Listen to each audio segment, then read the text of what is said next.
You know, when a doctor puts a stethoscope on your chest, they're not just listening. They're actually hunting for clues. That simple tool, it becomes a high-tech listening device, searching for secrets that are hidden deep inside the body. And today, we're going to solve one of medicine's most fascinating auditory mysteries. So what are they really listening for?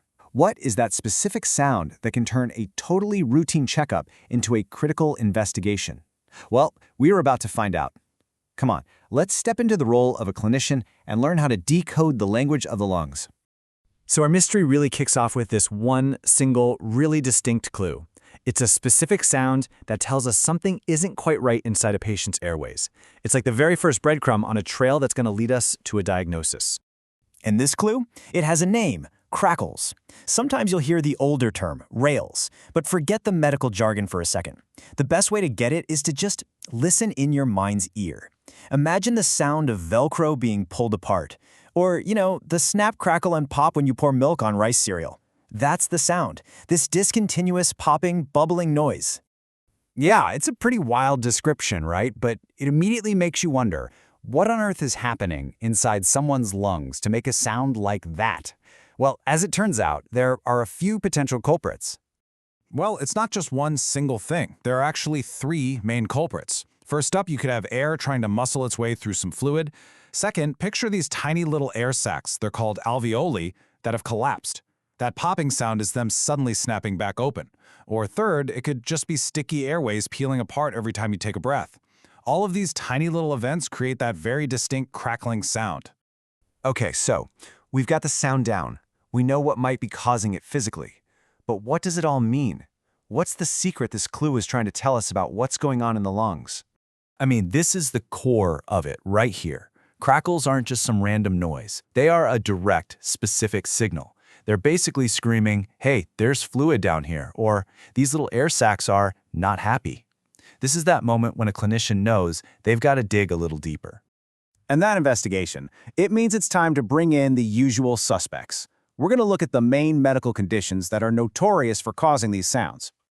All right, suspect number one is pneumonia. This is the classic cause, for sure. A lung infection can make those tiny alveoli fill up with fluid and other gunk from the inflammation, which is called exudate. When air tries to get through all that, boom, you get crackles. Okay, next up in our lineup, congestive heart failure, or CHF. And you might be thinking, hold on, a heart problem is causing a lung sound? How does that work?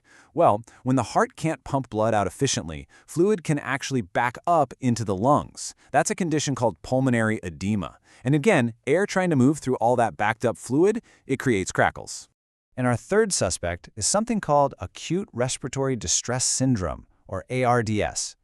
Now this one is a really serious condition. The lungs get stiff and they get flooded with fluid, but it's not because of a heart problem this time. Still, the result is that same signature sound we've been talking about.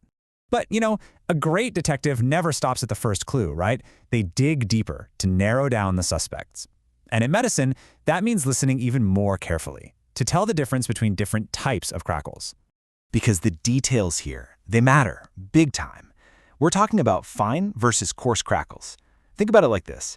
If the crackles are fine, kind of high-pitched, almost like rubbing strands of hair together right by your ear, that suggests there are issues in the tissue between the air sacs. That points you towards things like early heart failure or certain kinds of pneumonia. But if they're coarse, louder, lower-pitched, more bubbly, that's a clue that the fluid is in the bigger airways, which could be a sign of something more severe, like major pulmonary edema. So, you've got the crackle. You've figured out if it's fine or coarse. But there's one more trick up a clinician's sleeve.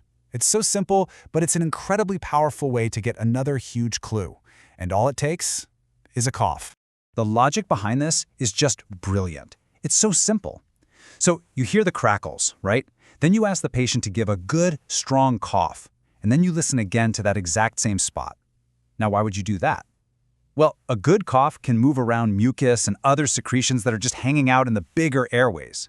So if the crackling sound goes away or changes a lot, it was probably just some secretions. But if the sound stays exactly the same, that's a massive clue that the fluid is way down deep inside the alveoli where a cough just can't reach it, and that points you much more strongly towards something like pneumonia or CHF.